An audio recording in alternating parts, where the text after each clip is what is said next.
नमस्कार प्यारे बच्चों, फिर से आपका स्वागत है आपके अपने YouTube चैनल साइंस बाय सिलोद में। तो प्यारे बच्चों, जितनी हम ये वीडियो MCQ सीरीज की दे रहे हैं, इनके लिए एक अलग से प्लेलिस्ट है और जो थ्योरेटिकल वीडियो होती है वो भी आप प्लेलिस्ट में देखा करें, क्योंकि बच्चों के मैसेज आते हैं कि आप वीडियो नहीं डालते, तो आप कम से कम प्लेलिस्ट भी देखा करें।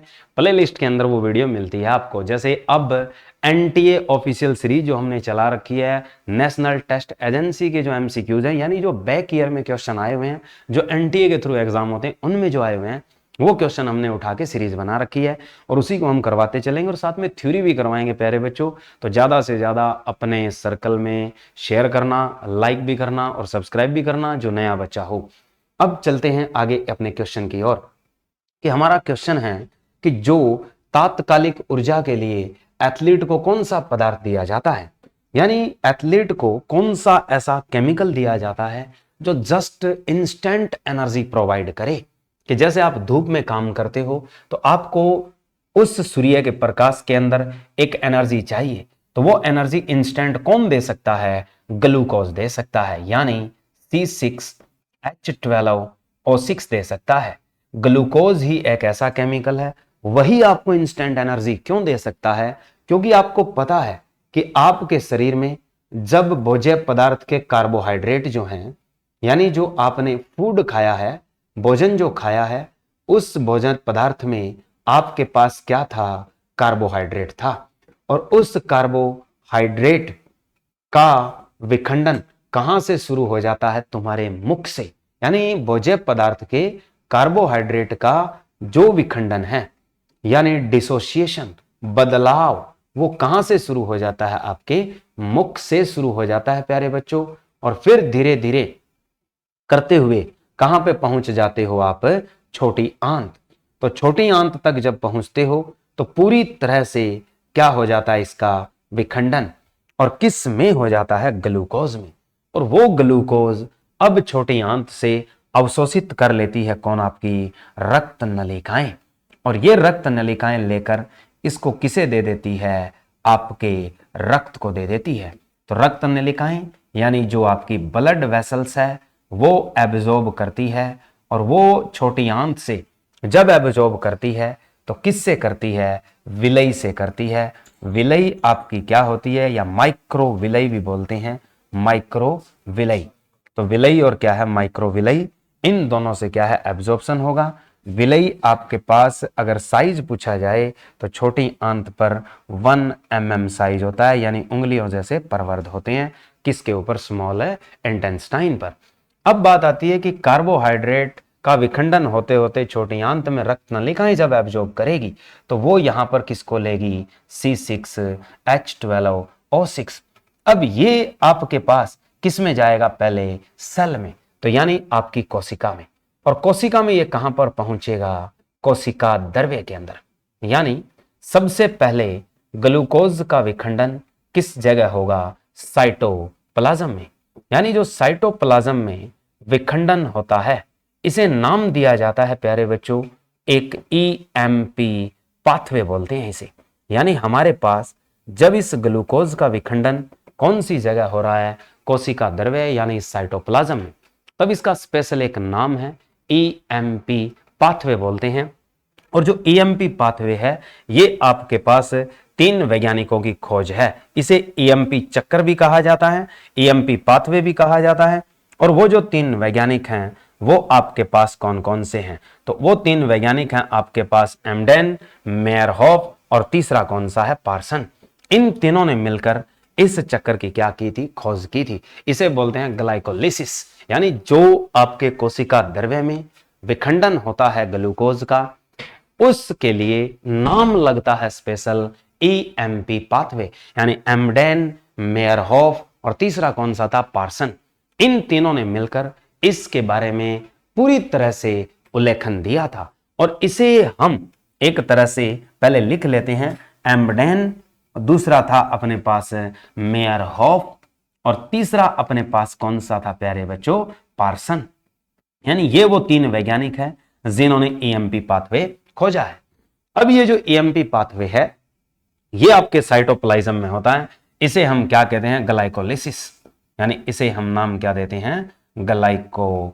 लिसिस वर्ड दिया जाता है। तो ग्लाइकोलिसिस प्रक्रिया आपके ग्लूकोज की विखंडन की कहां होती है? आपके साइटोप्लाज्म में, कोशिका द्रव्य में होती है, सेल के अंदर।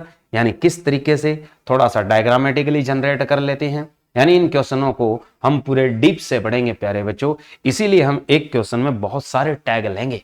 तो जैसे आपकी कोशिका है, इस सेल के अंदर आपके पास ये क्या है? न्यूक्लियस। इस सेल का जो ये लिक्विड भरा पड़ा है, इस लिक्विड के साथ ऐसी क्या है? छोटी छोटी सेल ऑर्गेनेल्स होती है। ये आपके पास क्या है? माइटोकॉन्ड्रिया।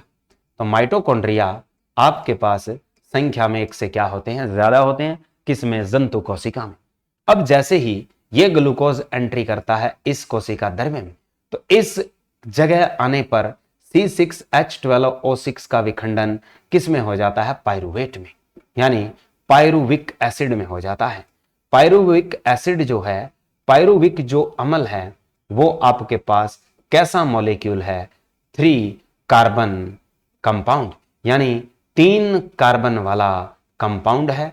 और आपके पास कितने पायरुवेट बनते हैं? तो आपके पास 2 पायरुविक अम्ल बनते हैं एक ग्लूकोज से। यह भी आप याद रखेंगे कि एक ग्लूकोज जब तुम्हारी कोशिका द्रव्य में विखंडित होता है तो कितने पायरुविक एसिड देता है? 2। अब हमारे पास साथ में क्या मिलता है? 4 एटीपी। यानी जब ईएमपी पाथवे होता है तो यहां पे ऊर्जा की इकाइयां कितनी मिलती है? तो तुम्हारे शरीर की सबसे छोटी जो ऊर्जा की इकाई है वो प्यारे बच्चों कौन सी है? उसका नाम है एटीपी। यानी इस ग्लूकोज के पूर्ण विखंडन से जो ऊर्जा मिलती है वो किस रूप में मिलती है? एटीपी, एडिनोसिन ट्राइफॉस्फेट में मिलती है। और ईएमपी पाथवे में कितने एटीपी मिलेंगे आपको? ग्लाइकोलिसिस में कितने एटीपी मिलेंगे आपको? 4 एटीपी मिलेंगे। इस दहन को हम कहते हैं अंतःकोशिकीय दहन, इंटरसेल्युलर रेस्पिरेशन नाम भी दिया जाता है। जब आपके भोज्य पदार्थ का आपकी कोशिका में पाचन होता है तब आपका नाम क्या बनता है? इंटरसेल्युलर रेस्पिरेशन, अंतःकोशिकीय दहन। वो जो अंतःकोशिकीय दहन है उसमें पहली शुरुआत साइटोप्लाज्म से हुई है। साइटोप्लाज्म यानी कोशिका द्रव्य से। कोशिका द्रव्य में ग्लूकोज टूटकर कितने पायरुविक दे रहा है आपके पास? 2। और साथ में एटीपी कितने पैदा करता है? 4। अब बात आती है कि ग्लाइकोलिसिस में आपके कितने एटीपी संचित अवस्था में जाते हैं, यानी स्टोरेज फॉर्म में जाते हैं। यानी क्वेश्चन बनता है कि हमारे पास यहां पे 2 तो क्या मिल चुके हैं? पायरुविक एसिड मॉलिक्यूल, और प्लस साथ में क्या मिल चुके हैं? 4 एटीपी। इन 4 एटीपी में से स्टोरेज में कितने जाते हैं? सिर्फ 2 एटीपी जाते हैं। और 2 क्या हो जाते हैं? खर्च हो जाते हैं नेक्स्ट प्रोसीजर के अंदर, जो आपकी किस में जाकर करवाने की कोशिश करेगा? माइटोकॉन्ड्रिया में। अब आपके पास ये जो 2 पायरुवेट है माइटोकॉन्ड्रिया में जाते हैं, वहां पे जाते हैं तो कौन सा चक्कर बनता है? तो आपके पास अंतःकोशिकीय दहन पूर्ण जो होता है वो आपका कहां होता है? माइटोकॉन्ड्रिया में होता है। और माइटोकॉन्ड्रिया में जब होता है उसे कौन सी साइकिल बोलते हैं? उसे क्रेब्स चक्कर या क्रेब्स साइकिल बोलते हैं। कि माइटोकॉन्ड्रिया में होने वाला जो विखंडन है किसका? पायरुवेट का, वो किस चक्कर के अधीन पड़ा जाता है? उसे हम क्या कहते हैं? क्रेब्स चक्कर। इंटरसेल्युलर रेस्पिरेशन में कितने चक्कर होते हैं? तो 2 होते हैं। एक ईएमपी पाथवे होता है जो ग्लाइकोलिसिस कोशिका द्रव्य में होता है, दूसरा कहां होता है? माइटोकॉन्ड्रिया में, जिसे हम क्या नाम देते हैं? क्रेब्स चक्कर। यानी माइटोकॉन्ड्रिया में संपन्न हो रहा है। और आपके पास माइटोकॉन्ड्रिया में जब संपन्न होता है, पूर्ण कोशिकीय जो दहन होता है ऑक्सीजन की उपस्थिति में हो, तो टोटल आपके कितने एटीपी बनते हैं? यहां 36 एटीपी बनते हैं। तो टोटल पूर्ण कोशिकीय दहन में आपसे क्वेश्चन पूछा जाएगा कि जो पूर्ण कोशिकीय दहन होता है उसमें एक ग्लूकोज अणु से कितने एटीपी बनते हैं? तो 2 तो कहां बन गए? ग्लाइकोलिसिस में। 36 कहां बन चुके हैं? क्रेब्स चक्कर में। तो पूर्ण कोशिकीय दहन में कितने एटीपी बनते हैं? 38 एटीपी बनते हैं। मोस्ट इंपॉर्टेंट क्वेश्चन है प्यारे बच्चों कि आपके इंटरसेल्युलर रेस्पिरेशन अगर क्या हो?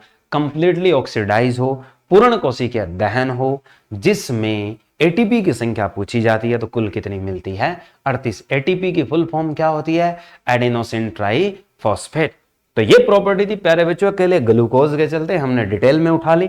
तो इसीलिए जो ये भोज्य पदार्थ होता है इससे पहले कार्बोहाइड्रेट टूटकर तुम्हें ग्लूकोज देता है। तो अब तुम अगर डायरेक्ट ग्लूकोज ले लो तो तुम्हें पचाने की आवश्यकता नहीं है, उसे डाइजेस्ट करने की आवश्यकता नहीं है, तोड़ने की आवश्यकता नहीं है। डायरेक्ट आपके रक्त की कोशिकाएं उठाएंगी और इनसे क्या प्राप्त कर लेंगी, एटीपी। तो जैसे बीमार व्यक्ति होता है तो उसको ग्लूकोज बोतल लगाई जाती है, या जैसे दस्त या उल्टी हो तो ग्लूकोज पाउडर दिया जाता है, मीठे रंग का ऑरेंज कलर का या सफेद रंग का पाउडर आता है, वो आपको पीने की हिदायत दी जाती है। आप अच्छे से पी सकते हो, जिससे आपकी इंस्टेंट एनर्जी पैदा करेगा। तो आपको क्या मिलेगा, आपका ग्लूकोज क्या देगा आपको, एटीपी। दूसरा है शर्करा। शर्करा आपकी गन्ने से मिलने वाली, जिसे हम शुगर कैन बोलते हैं। शुगर कैन क्या, आपका गन्ना। तो शुगर कैन से मिलने वाली जो शर्करा है उसे नाम क्या दिया जाता है, उसे इनवर्जन शुगर कहते हैं। याद क्या रखना है, उसका नाम क्या है, इनवर्जन शुगर। इनवर्जन शुगर का दूसरा नाम क्या होता है, इक्सु शर्करा। इसका दूसरा नाम क्या होता है, इक्सु शर्करा। यानी इक्सु शर्करा या इनवर्जन शर्करा का अर्थ क्या है कि ये प्लेन पोलराइज लाइट को घुमा देता है। क्या करता है कि जब इसके विलयन से एक प्लेन जो है समतल और ध्रुवीय प्रकाश गुजारा जाता है, पोलराइज लाइट का अर्थ होता है ध्रुवीकरण प्रकाश। तो समतल ध्रुवीकरण प्रकाश को जब पास किया जाता है तो वो घुमा देता है, और इस घुमाने की चीज को पता करने के लिए इंस्ट्रूमेंट कौन सा लगता है, पोलैरीमीटर। इसका डायग्राम भी बना देते हैं। तो इसके लिए इंस्ट्रूमेंट कौन सा लगता है, पोलैरीमीटर।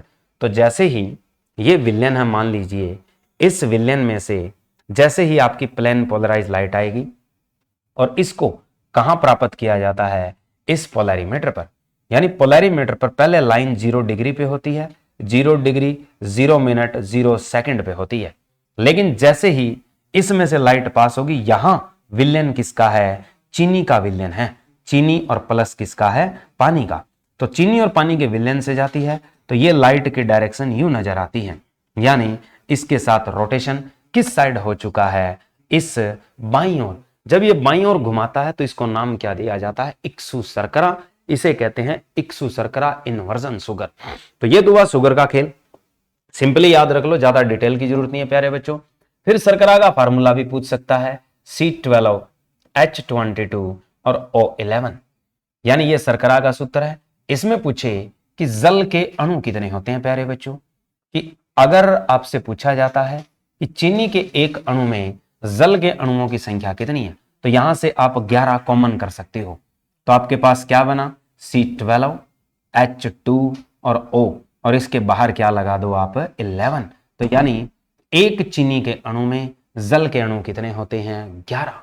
अब आपसे पूछा जाता है कि चीनी के जलीय विलयन को तोड़ने वाला एंजाइम कौन सा होता है। तो ये जो आपका चीनी है, इसको तोड़ने का काम कौन से एंजाइम करते हैं, यानी इसको कौन सा एंजाइम आपका किसमें बदल देगा, एक तो तोड़ेगा ग्लूकोज में, और दूसरा आपके पास विखंडन किसमें होगा, फ्रुक्टोज में। यानी आपके पास शर्करा का या चीनी का एक अणु टूटता है एंजाइम की उपस्थिति में, तो क्या देता है, एक ग्लूकोज अणु और एक क्या देता है, फ्रुक्टोज अणु। तो वो एंजाइम कौन सा होता है, उस एंजाइम का नाम है इनवर्टेज। यानी इनवर्टेज एंजाइम आपके पास विखंडन करता है चीनी के जलीय विलयन का। यानी किस विलयन का करेगा, यह भी याद रखो, जलीय विलयन का। यानी चीनी और जल का अणु होगा, यानी जलीय विलयन। इसका विखंडन ग्लूकोज और फ्रुक्टोज में किस एंजाइम की सहायता से होता है, तो उसका नाम है इनवर्टेज। फिर आपसे पूछे कि ये जो ग्लूकोज है इसका विखंडन आपका किस एंजाइम की सहायता से अल्कोहल में होता है, यानी कौन सा एंजाइम है जो ग्लूकोज को इथेनॉल और कार्बन डाइऑक्साइड में बदल देता है। यानी आपसे पूछा जाए कि ग्लूकोज को किस में बदल देता है, इथेनॉल, और किस में बदल देता है, कार्बन डाइऑक्साइड। उस एंजाइम का नाम क्या है, उस एंजाइम का नाम है प्यारे बच्चों जाइमेज। यानी जाइमेज ग्लूकोज को किस में बदल देता है, इथेनॉल, और किस में बदल देता है, कार्बन डाइऑक्साइड में। इसके बाद हमारे पास शर्करा के अलावा दूसरा ऑप्शन बचा हुआ है किसका? माल्टोज का। तो माल्टोज भी एक शर्करा है जिसका फॉर्मूला यही होता है C12H22 और O11। इसका आपके पास कैसा विलयन आ जाए? जलीय विलयन। यानी इसका अगर हम जलीय विलयन लें तो इसका जलीय विलयन किस एंजाइम की सहायता से क्या देता है? तो माल्टोज टूटकर केवल ग्लूकोज देती है। एक माल्टोज से कितने ग्लूकोज मिलते हैं? 2 मिलते हैं। यानी एक माल्टोज का अणु जलीय विलयन में एंजाइम के द्वारा विखंडित हो तो क्या देगा? सिर्फ और सिर्फ ग्लूकोज देगा। कितने मॉलिक्यूल देगा? 2। इसके लिए जो एंजाइम है, यानी जो आपके पास एंजाइम काम करेगा वो कौन सा करेगा? माल्टेज। यानी इसके लिए जो एंजाइम है वो कौन सा है? माल्टेज। वैसे माल्टोज आपके मुख से ही टूटनी शुरू हो जाती है। इसका बदलाव किससे होता है आपके शरीर में? स्टार्च। तो स्टार्च विखंडित होकर किस में जाती है? माल्टोज में। और माल्टोज से आपको क्या मिलता है? ग्लूकोज। तो आपके पास ये तीनों चीजें क्या क्या हैं? आपके पास कार्बोहाइड्रेट 3 तरह के होते हैं।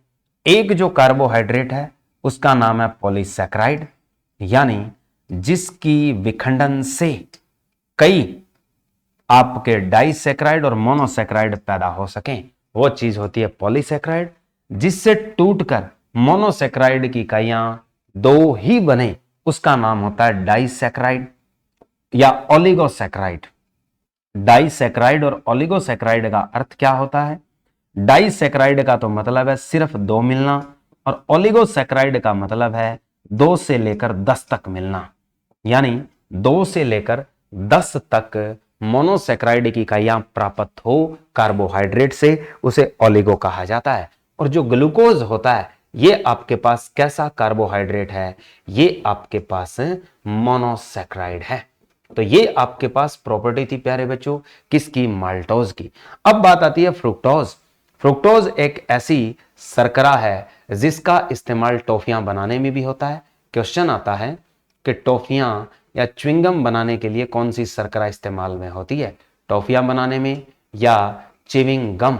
चिविंग गम बनाने में कौन सी शर्करा इस्तेमाल होती है? फ्रुक्टोज। फ्रुक्टोज और ग्लूकोज का रासायनिक सूत्र सेम होता है C6H12O6, लेकिन दोनों की संरचना भिन्न होती है। दोनों की संरचना जो होती है वो कैसी होती है? भिन्न होती है। दोनों की स्ट्रक्चर क्या होती है? डिफरेंट होती है। ये भी याद रखोगे आगे। अब आता है प्यारे बच्चों नेक्स्ट क्वेश्चन। हमारे पास नेक्स्ट क्वेश्चन क्या है? एक क्वेश्चन पे अच्छा टाइम दिया है आप लोगों ने। चलिए दूसरा क्वेश्चन आपके पास क्या कहता है आज की वीडियो का, कि किस वैज्ञानिक को आनुवांशिकी का पिता कहा जाता है? आनुवांशिकी होती है हेरिडिटी, यानी फादर ऑफ हेरिडिटी, यानी फादर ऑफ इनहेरिटेंस किसे कहा जाता है? हेरिडिटी एंड इनहेरिटेंस का फादर कौन है आपका? Gregor Mendel. यानी ग्रेगर मेंडल को क्या कहा जाता है? आनुवांशिकी का पिता।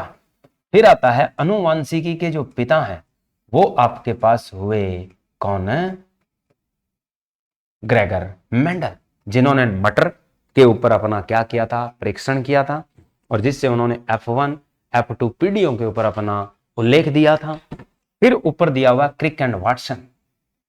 क्रिक और वाटसन किसके लिए जाने जाते हैं? इन्होंने सबसे पहले डीएनए का मॉडल दिया था। यानी आपसे पूछा जाए डीएनए का जो मॉडल प्रस्तुत किया है वो किसने किया है? क्रिक और वाटसन ने किया है। DNA di ribo nucleic acid, यानी डीएनए की फुल फॉर्म क्या होती है? Deoxy ribo nucleic acid. तो डीऑक्सी राइबो न्यूक्लिक एसिड जो है वो आपके पास क्या होता है? डीएनए। डीएनए वैसे क्या कहलाता है? आनुवांशिक पदार्थ कहलाता है। डीएनए जो है वो आपके पास क्या चीज होती है? आनुवांशिक पदार्थ। आनुवांशिक पदार्थ का अर्थ है हेरिडिटरी मटेरियल। आपसे पूछा जाए हेरिडिटरी मटेरियल क्या है, तो हेरिडिटरी मटेरियल आपका डीएनए है। और वैसे ही पूछा जा सकता है हेरिडिटरी यूनिट क्या होती है, यानी आनुवांशिक इकाई क्या होती है? आपसे ये पूछा जाए कि अनुवांशिक इकाई क्या है, तो अनुवांशिक जो इकाई है वो आपके पास क्या होती है, जीन। यानी आपके पास जीन जो फेनोटाइप्स होते हैं वो आपको रिप्रेजेंट करते हैं किसके लिए, हेरिडिटरी यूनिट। उसके बाद बैठे हैं एरिस्टोटल साहब।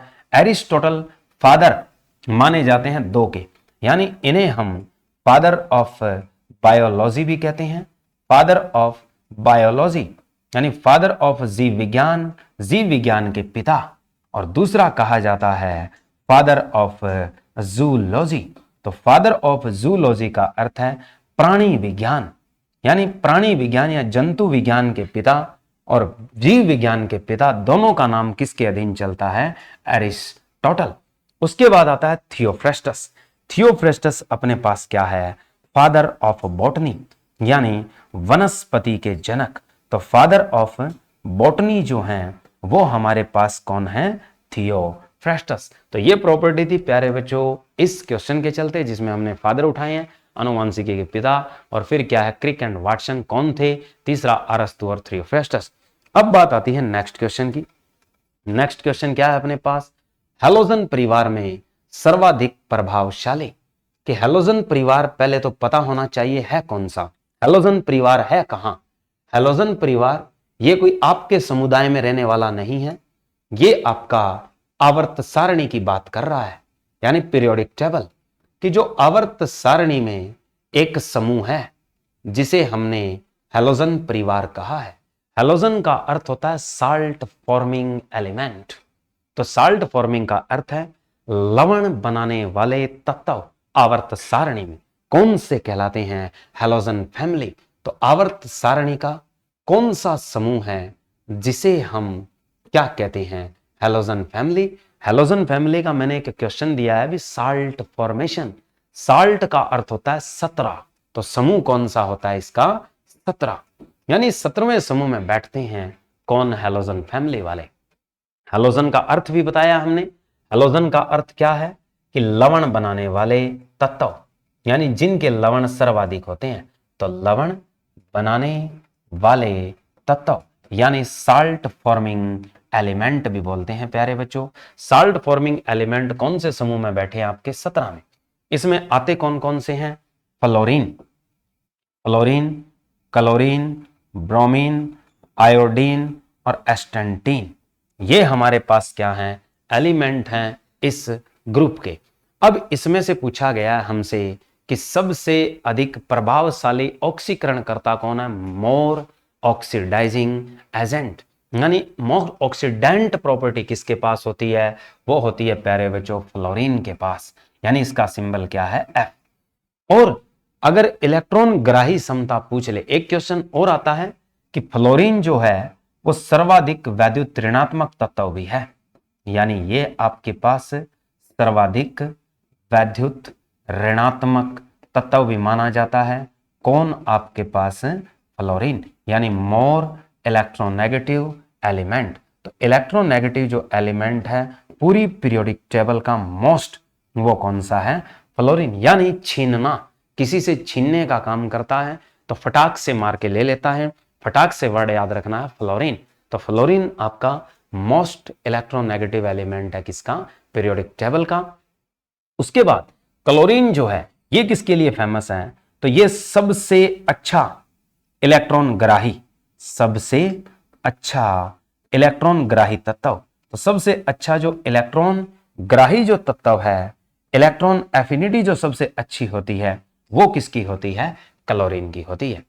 फिर जो केस आता है ब्रोमीन और आयोडीन का, ये भी बड़ा फेमस है, ये मैंने कल की वीडियो में बताया भी है। वैसे ब्रोमीन आपके पास एक द्रव अधातु है, अपवाद है, बाकी अधातु गैस और ठोस होती है, द्रव सिर्फ एक होती है। आयोडीन आपके पास ठोस अधातु है और क्या है, चमकशील भी, यानी बाकी अधातुएं क्या होती है, नॉन लस्ट्रस, लेकिन ये एक ऐसी अधातु है जो कैसी होती है, चमकशील। और जो एस्टेंटीन है इनका, ये कैसा होता है, रेडियो सक्रिय। ये कैसा होता है आपका, रेडियो सक्रिय, रेडियो एक्टिव एलिमेंट है। उसके बाद रेडॉन आता है। रेडॉन क्या चीज आपकी, नोबल गैस। रेडॉन जो है वो आपके पास क्या है, नोबल गैस। रेडॉन की अगर बात करता है, रेडॉन एक आपकी निष्क्रिय गैस है यानी नोबल गैस है। और इस पे क्वेश्चन आता है कि जितनी भी नोबल गैस है इनका समूह कौन सा है, इनका समूह 18वां है। नोबल नाम क्यों दिया इन्हें, क्योंकि इन्हें किसी चीज की आवश्यकता नहीं है, इनके पास ऑलरेडी BMW मर्सिडीज सब गाड़ियां हैं, अच्छे बंगले हैं। इसका कहने का अर्थ है इनको ना तो लेने की जरूरत है और ना ही देने की जरूरत है। किसकी, इलेक्ट्रॉन की। यानी इनका जो इलेक्ट्रॉनिक विन्यास है वो पूर्ण होता है, यानी कंप्लीट इलेक्ट्रॉनिक कॉन्फ़िगरेशन होती है। तो इनके लिए इलेक्ट्रॉनिक जो विन्यास है वो कैसा होता है, पूर्ण होता है। इलेक्ट्रॉनिक विन्यास पूर्ण होने का अर्थ है बाह्य कक्षा में आपके इलेक्ट्रॉन कितने होते हैं, पूरे 8 ऑक्टेट, यानी या तो डपलेट पूरा होना चाहिए या ऑक्टेट। तो आपके यहाँ डपलेट भी होता है और ऑक्टेट। एक अपवाद है यहाँ कि जिसमें ऑक्टेट पूरा नहीं होता, वो कौन सी नोबल गैस होती है, वो आपकी हीलियम होती है। हीलियम में सिर्फ क्या पूरा होता है, डपलेट, बाकी सब में क्या होता है, ऑक्टेट, अष्टक पूरा होता है। और खास बात क्या है इनकी कि इनको एक परमाणविक गैस कहा जाता है, यानी ये अणु नहीं बनाती। क्वेश्चन आता है कि आवर्त सारणी में एक परमाणविक गैसें कौन सी है, तो एक परमाणविक जो गैस है वो आपकी केवल और केवल क्या होती है, नोबल गैस होती है। ठीक है, आगे निष्क्रिय गैसें हैं ये। इसके बाद आपसे कलर पूछे जाते हैं कि क्लोरीन का, फ्लोरीन का और आयोडीन का। ब्रोमीन का कलर तो हमने बता दिया था, कैसा कलर होता है, लाल भूरा, लाल रंग। क्लोरीन का कलर पूछे तो इसका क्या होता है, ग्रीनिश येलो, यानी हरा पीला, यानी ग्रीनिश येलो होती है। ग्रीनिश येलो कलर की होती है कौन, आपकी क्लोरीन। येलो कलर की होती है कौन, आपकी फ्लोरीन। और वायलेट कलर का होता है आपके पास आयोडीन। ये चीज याद रखनी है प्यारे बच्चों। चलिए अब आता है नेक्स्ट क्वेश्चन हमारे पास। नेक्स्ट क्वेश्चन क्या है कि फैराड किसकी इकाई है। फैराड वैसे इकाई किसकी होती है, जिस पंखे के नीचे बैठकर आप अच्छे से हवा का लुत्फ लेते हैं, वो आपके पास एक सेल का इस्तेमाल होता है और उसमें आपके पास फैराड इस्तेमाल होती है। फैराड इकाई किसकी होती है प्यारे बच्चों, धारिता। धारिता को हम इंग्लिश में बोलते हैं कैपेसिटेंस, यानी धारिता क्या चीज होती है, कैपेसिटेंस। और कैपेसिटेंस किसके लिए लगाई जाती है, कैपेसिटर के लिए। और कैपेसिटर को हिंदी में क्या कहते हैं, संधारित्र। तो आपके पास संधारित्र की संधारित्रता होती है। संधारित्र की क्या होती है, संधारित्रता। संधारित्रता को ही कहा जाता है कैपेसिटेंस, उसे धारिता कहते हैं। तो ये धारिता होती किसकी है, तो कैपेसिटर क्या करता है, स्टोर करता है, संचित करता है किसको, विद्युत आवेश को। इसकी एक प्रॉपर्टी है, ये संचित किसको करता है, आवेश। यानी कैपेसिटर की एबिलिटी क्या होती है, टू स्टोर चार्ज। क्या करना होता है, इसको स्टोर करना होता है, to store as a charge. और चार्ज को स्टोर करके क्या प्रोड्यूस करता है, एनर्जी। तो जिससे आपके इलेक्ट्रिक एप्लायंस इजिली क्या करते हैं, रन। जैसे क्या है, ट्यूबवेल पे होता है और जिसमें स्टार्टर लगा होता है उसमें एक नाम आता है भैया, जिसमें हम यूज करते हैं किसको, सेल को। सिलेंड्रिकल शेप होती है तो वो कैपेसिटर होता है। कैपेसिटेंस किस में मापी जाती है, फैराड में मापी जाती है। तो ये इकाई किसकी होती है, आपकी धारिता की होती है, कैपेसिटेंस की होती है। तो आज के लिए प्यारे बच्चों इतना ही, और वीडियो लाइक और शेयर जरूर करना। जो नए बच्चे हैं वो चैनल को भी सब्सक्राइब जरूर करना, अगर वीडियो आपको अच्छी लगे तो। जय हिंद, जय भारत।